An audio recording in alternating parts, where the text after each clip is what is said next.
Thank you all for coming out today, and I know Mr. Hartfield gave that perfect introduction to all of you, but I would still like to ask you all to give a very short summary of what you all do and your mission. Want me to go? Okay, yes, I get to go. So my name is Dr. Kelly McAdams. I'm the Vice President of Conservation Education at Clearwater Marine Aquarium. My role is really twofold. It's community outreach and it's also education. So my team really works in the community doing education programming. We also do education programming at the aquarium. Most of you know about Clearwater Marine Aquarium. Our largest part of our mission is to rescue, rehab, and release marine animals that have been injured. But in education, we really look more to provide access. A big part of our role is to reach out to Title I schools, but I'll talk more about that with the questions. So that's me. Hi, my name is Rugina Castillo, and I am a community outreach person for the City of Tampa, and our goal is basically focusing on the workforce, those youth that are 16 to 24 years old. So I'm working with the school districts, private companies, nonprofit organizations, and any other agencies that are out there, the parents, trying to find out those gaps so that we can keep those youth employed. Hi everyone, my name is Pamela Thompson. I am the owner and founder of My Shade and Texture. I'm a retail store, but I like to say that I'm more than a retail store. I'm a community hub. I am on a mission to employ and mentor Gen Z and getting ready for Gen Alpha. So I'm happy to be here. Well, thank you all for that. But to jump right into the first question, what specific challenges do you face when trying to attract and hire youth who are not in school? So one of the things that our CEO, Joe Handy, and some of you may know him, is very passionate about is Title I schools, opportunity, those types of things. It matches very closely with my own passion. My background is actually in education and academia, and I've always been around two-year colleges. In that, there's a lot of workforce development, right, which is, I think, a great thing. But the things that we do struggle with is our location. So if any of you don't know, Clearwater Marine Aquarium is all the way out, almost on the Clearwater Beach. So we're right on Island Estates. So that access is difficult for a lot of students who might be able to come work with us, or a lot of the youth who may not already be working. They may not have that transportation. So transportation and location is a challenge for us. Lack of knowledge of the opportunities that we have. You don't have to have a degree in marine science, right? We need people who can help us clean. We need people who can help us clean our boats. We need people who can prepare the diets for the animals. We need, we have so many opportunities that are not college related. You don't have to have that degree.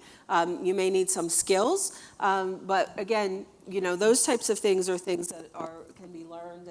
And so it's a lack of knowledge of the opportunities, misunderstanding of the skills that are needed. And then sometimes it can be also lack of computer access or internet access for the applicants and so on. That can be a challenge for us because everything anymore is online, and that's where our application is and so on. So there's a number of different things that require more of that wraparound kind of community service that we can't always provide just from our company. Mm-hmm. And for us, when I'm out recruiting, some of the things that I face is just the background checks, making sure that our youth are able to pass the background checks, that maturity, they're coming in with the skill sets that we need, and just what everybody else has said, being accountable, being able to understand and make that connection from school to work, if they were in school, if they're not in school, just being able to hold them accountable, and then committed. Are they committed to being there on time? We talked about attendance earlier. We heard that from the previous panel, and that attendance is key because being able to understand where the youth are and why they don't want to work, that has been a challenge for us. So one of the things that I've been doing is going in, trying to find the youth, working with the parents. A lot of times I hear, hey, my child has the rest of their life to work. Give them some time, let them experience life, let them find out who they really want to be.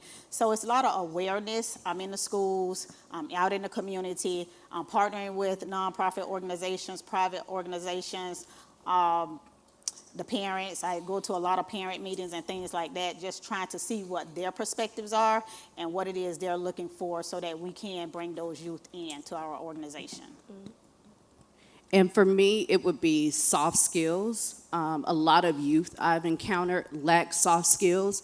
And I have to be empathetic to that because we are living in a post-pandemic environment.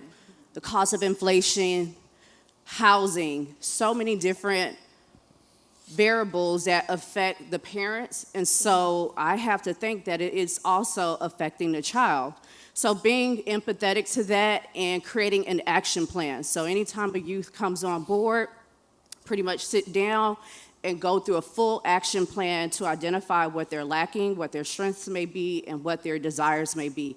And I work to help them achieve those particular goals and to develop those soft and hard skills. So in a way, you kind of help them find themselves? Absolutely. So jumping to the next question, what strategies have you found effective in keeping these out-of-school youth employees? Some of our best strategies actually have come from CareerSource.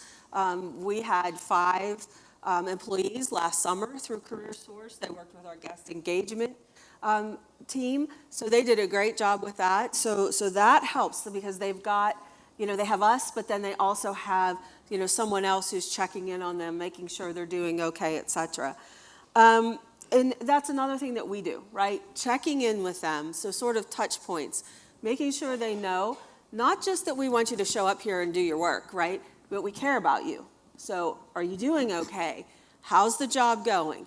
Are you having any challenges? What are those challenges? What can we help you with, right? Because a lot of what they were doing is engaging with the public. So like you're talking about with the soft skills, right? Those are things that have to be developed. So, we try to help them develop those things and give them some encouragement, gratitude for being there, and again, offer them that support that many times that they need. Along with what they've already said, I think the number one thing for us is building the relationships and being able to understand where our youth are coming from.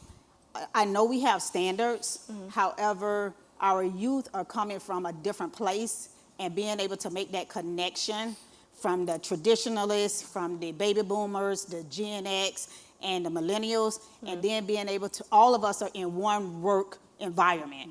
How is that going to look? How does that sound? How does that feel when we are not understanding each other's generation? So building relationships and being able to understand their experiences is something I think the City of Tampa is working on, and that has helped us to be able to maintain our workforce with those disconnected youth. Excuse me. And going back to the action plan and making sure that I am creating opportunities for the youth that I do, whether they're employed, whether I take them on as a mentor or as a hybrid. It's a little bit of both. And going back to the fact that I said that I'm more than a retail store, we're a community hub, so I create opportunities. For example, hosting an in-store career day where I had a number of HR experts who were there. They had breakout sessions on resume building, interview skills, how to dress for an interview. If some of you are on social media, it was a few months ago where a young lady appeared for her interview dressed in shorts, and she had absolutely no idea why she was being turned away from her interview. So again, it goes back to the soft skills, goes back to the hard skills, and creating in-store opportunities for the youth and the mentees that I take on to actually be a part of that. Working in a retail space, our youth encounter customers. They assist with marketing development, content creation. So again, going back to what are your strengths, what are your weaknesses, and how can I help you develop around that? Well, that's one thing I'll say I really appreciate about all of your companies that you're in. One thing, being a youth, one thing that we feel is pressure of life when we feel like no one understands us. So for you all to be able to have like a relatable point that you're able to meet us on that level, even though you have more experience in life and you've gone through more, you're still able to come back and meet us at where we are, because no matter what level I'll say of privilege you're at, we all go through different levels of struggle. And when we don't feel heard or don't feel understood or don't feel like someone's willing to help us, even when it's something simple that the world would say, you should know this by now, but you don't, y'all being willing to say, I know this may seem obvious, but I'll still help you because I understand. So that's something I'll say I really applaud you all on, because a lot of us don't feel heard. Now, to the third and the last question, how can community organizations and schools collaborate more effectively with employers to improve the transition of out-of-school youth into the workforce? Before I touch on that, I just want to make a comment that it may be a misperception that we've gone through more, right? Because a lot of the youth that I work with, I'm on the board for PACE Center for Girls, in addition to this job, have been through more by the time they're in middle or high school than I will ever go through. So I think that, like you're saying, acknowledging that, meeting you on your level and right where you are is absolutely essential. And we have to do that, right? We have to do that, because we have a perception of how things should be, but we have to have some flexibility and so on, or you're just not going to want to be there. So, yeah. But to address the question, some of the things would be, invite us to career fairs, right? We want to be there, right? We want to be there. We want to talk with youth. We want to have those conversations, like, what are the skills, again, that you need to work in an aquarium environment without having to have a degree in marine biology, right? Marine biology degrees are really hard. They're really hard, okay? So, you don't always have to have that. If you hear of any type of a career, what do I want to say, like a collaborative career event at one of the community colleges or the technical colleges, go there. If students are welcome, please, have students attend so that, they can hear all of these things that may be online, or invite those community college members to come into your schools or your organizations so they can talk, right? We just had a large event called the Blue Economy something at St. Pete College. And it was great because we talked about things like what's up and coming, underwater drone piloting, right? Who ever thinks about that? Underwater welding, things that, again, don't require that 4-year degree to go to school, that, a lot of the youth may or may not even have access to. So getting them those careers that are reasonable for them. And then reach out to us directly. I know for myself and Stephanie, who was to be here, we do a lot of just one-on-one visits with any type of organization that is trying to place youth in a volunteer position or in an internship position or in maybe a summer job. We'll meet one-on-one and try to work things out as far as how can we make this work for you. So reach out directly as well. For us, I would say communication. Just making sure that we are working with your internal and your external stakeholders, that you have that relationship of collaboration and you're sharing the information. And being able to expose the youth to various opportunities. I know at the City of Tampa, we have several programs where we are actually exposing our youth to not only the City of Tampa's jobs, but to jobs in Hillsborough County, so that they can have a diverse mindset of where they want to go, how they want to get there, and who can help them get there. And just working with the nonprofits and other for-profit organizations as well. But I would say that communication, working together, and exposure.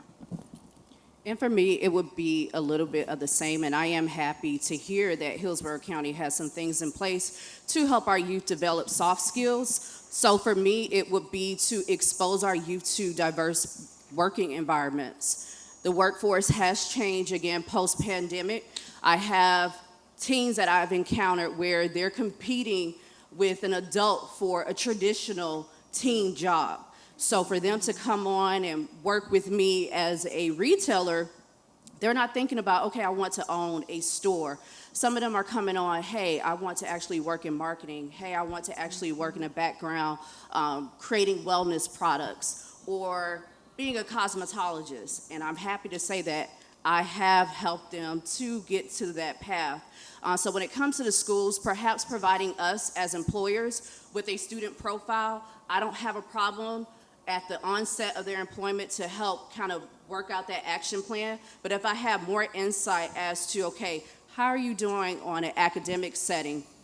Not just job employment, but I want to make this a well-rounded experience for you. So collaboration and exposing our youth to diverse working environments. Well, thank you to all the panelists for sharing your thoughts and your valuable insight on attracting and supporting out-of-school youth in the workplace. I hope this conversation encourages us all to take action and create more inclusive opportunities.